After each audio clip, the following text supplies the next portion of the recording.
Good day to all. வாங்க மேக்ஸை புரிஞ்சு படிப்போம். 9th ஸ்டாண்டர்ட் சாப்டர் 1 செட் லாங்குவேஜில் எக்ஸசைஸ் 1.5ல் செகண்ட் சம் என்ன கொடுத்துருக்குறாங்கன்னு பார்த்தீங்கன்னா KLMன்னு சொல்லிட்டு 3 டைப் ஆஃப் செட்ஸை கொடுத்துட்டு உங்களுக்கு சில செட் ஆஃப் கொஷின்ஸை கொடுத்துருப்பாங்க.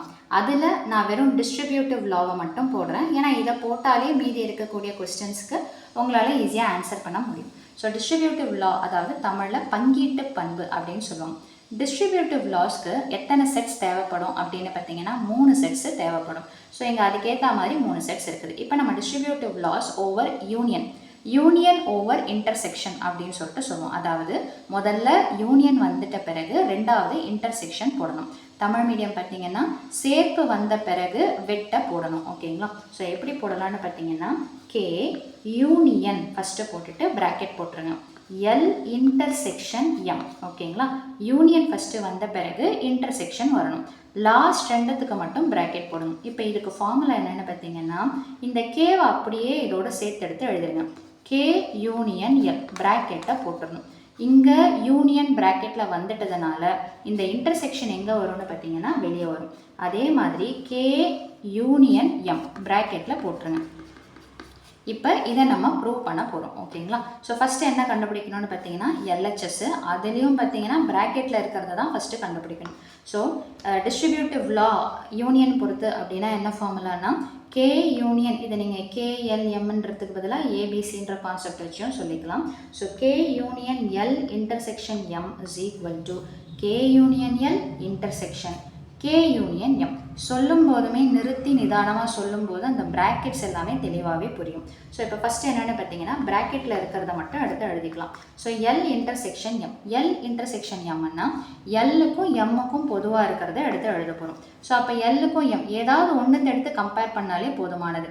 இன்டர்செக்ஷன்னா காமனாக இருக்கிறது, பொதுவாக இருக்கிறதுன்னு அர்த்தம். பி இங்கேயும் இருக்குது இங்கேயும் இருக்குது. ஸோ அதை எடுத்து எழுதிடலாம். சி இருக்குது காமனாக. அடுத்தது டி இருக்குது. ஓகே. ஜி இருக்கா? இல்லை. ஒன்றுத்தை எடுத்து கம்பேர் பண்ணாலே போதுமானது. ஸோ எல் இன்டர்செக்ஷன் எம்மா கண்டுபிடிச்சாச்சு. ஸோ அடுத்தது என்ன அப்படின்னு பார்த்தீங்கன்னா மொத்தமாக சேர்த்து கண்டுபிடிக்க போகிறோம். That is K union L intersection M. So அப்போது ஆல்ரெடி எல் இன்டர்செக்ஷன் எம் தெரியும். இதோடு எதை சேர்த்து எழுதணும்னு பார்த்தீங்கன்னா கேவை சேர்த்து எழுதணும்.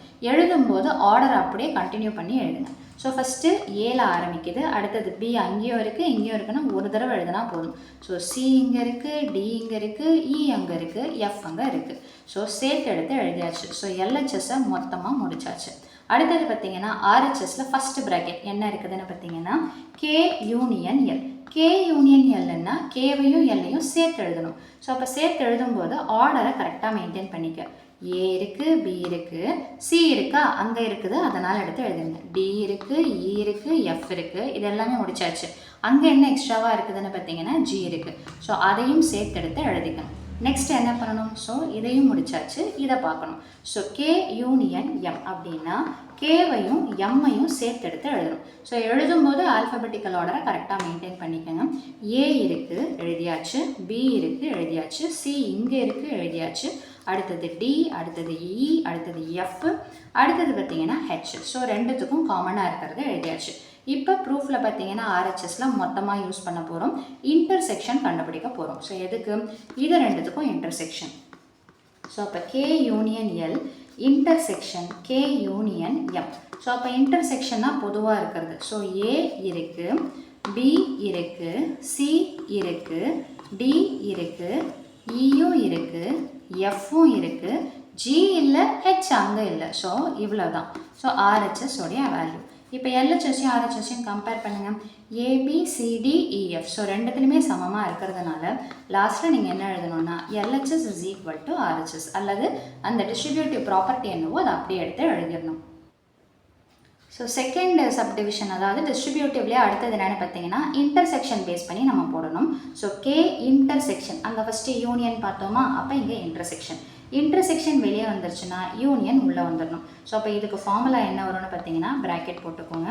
K intersection L. இந்த யூனியன் ப்ராக்கெட்டுக்கு வெளியே வந்துடணும். திரும்ப ஒரு மல்டிப்ளிகேஷன் மாதிரி எடுத்து எழுதணும். So K intersection M. So அதே கான்செப்ட் தான் ஃபஸ்ட்டு எல்ஹெச்எஸில் அதுவும் தனியாக இருக்கக்கூடிய ப்ராக்கெட்டில் இருக்கிறத கண்டுபிடிக்க போகிறோம். எல் யூனியன் எம்னா என்ன அர்த்தம்னா எல்லையும் எம்மையும் சேர்க்கணும். ஸோ சேர்க்கும்போது ஆர்டராக எடுத்து எழுதிக்கோங்க. So L M starting with A B C D E அங்கேயும் இல்லை இங்கேயும் இல்லை, எஃப் அங்கேயும் இல்லை இங்கேயும் இல்லை, G H. So G comma H. So இதை முடிச்சாச்சு. அடுத்தது என்ன பண்ணணும், மொத்தமாக எடுத்து எழுதணும். That is K intersection L union M. L union எம்மோட யாரை சேர்க்கணும், கே. ஆனால் என்ன பண்ணணும்னா பொதுவாக இருக்கிறது தான் எடுத்து எழுதணும். ஸோ இதை வச்சு இதை கம்பேர் பண்ணுறேன். ஸோ ப்ராக்கெட் ஓப்பன் பண்ணிக்கிறோம். ஏ இருக்குது, பி இருக்குது, டி இருக்கா இருக்குது, இ இல்லை, எஃப் இல்லை. ஸோ அவ்வளவுதான். ஏ பி டி இதுதான் என்னென்னு பார்த்தீங்கன்னா எல்ஹெச்எஸ். இங்கே இருந்தாலுமே இங்கேயும் இருக்கணும், இருந்தால் மட்டும்தான் நம்மளால் காமனாக இருக்கிறத எழுத முடியும். ஸோ அடுத்தது பார்த்தீங்கன்னா ஆர்ஹெச்எஸில் ஃபஸ்ட்டு ப்ராக்கெட் என்ன இருக்குதுன்னு பார்த்தீங்கன்னா கே இன்டர்செக்ஷன் எல். அதாவது கேக்கும் எல்லுக்கும் பொதுவாக இருக்கிறத எடுத்து எழுத போகிறோம். ஸோ ஏ இங்கே இருக்குது இங்கே இல்லை. ஸோ பி இருக்குது அதை எடுத்து எழுதிடலாம். அடுத்தது டி இருக்குது எடுத்து எழுதிடலாம். இ இல்லை, எஃப்பும் இல்லை. ஸோ எது மட்டும்தான் காமனாக இருக்குதுன்னு பார்த்தீங்கன்னா B and D. So second bracket என்ன இருக்குதுன்னு பார்த்தீங்கன்னா கே இன்டர்செக்ஷன் எம். ஸோ கேக்கும் எம்முக்கும் பொதுவாக என்ன இருக்குது, ஸோ ஏ இருக்குது பி இருக்குது, முதல்ல அதை எடுத்து எழுதிடலாம். அடுத்தது பார்த்தீங்கன்னா டியும் இருக்குது. ஸோ டியையும் எடுத்து எழுதிடலாம். So APD. நெக்ஸ்ட்டு பார்த்தீங்கன்னா இ இருக்கா இல்லை, எஃப் இருக்கா இல்லை. ஸோ அவ்வளோதான் ஆன்சர். இப்போ இதை ரெண்டுக்கும் என்ன பண்ணணும்னு பார்த்தீங்கன்னா சேர்க்கணும் அப்படின்னு சொல்லிட்டு சொல்கிறாங்க. சேர்க்கணும்னா என்ன அர்த்தம்னு பார்த்தீங்கன்னா union. So that is union K intersection M. So அப்போ ஆர்டராக எடுத்து எழுதலாம்.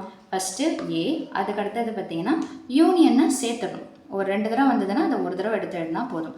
ஸோ ஏ எழுதியாச்சு, பி எழுதியாச்சு, டி எழுதியாச்சு. ஸோ மொத்த ஆர்ஹெச்எஸ் ஆன்சரே இதுதான். ஸோ எல்ஹெச்எஸும் சரி ஆர்ஹெச்எஸும் சரி எப்படி இருக்குதுன்னு பார்த்தீங்கன்னா ஏபிடி ஒரே மாதிரி இருக்கிறதுனால LHS is equal to RHS. Hence verified the distributive property. பங்கீட்டு பண்பு சரிபார்க்கப்பட்டது அப்படின்னு சொல்லிட்டு எழுதணும். ஸோ அவ்வளோதான் இந்த சம்மோட சொல்யூஷன். மீண்டும் அடுத்த பதிவில் வேறொரு சம்மோட சந்திக்கிறேன். தேங்க்யூ.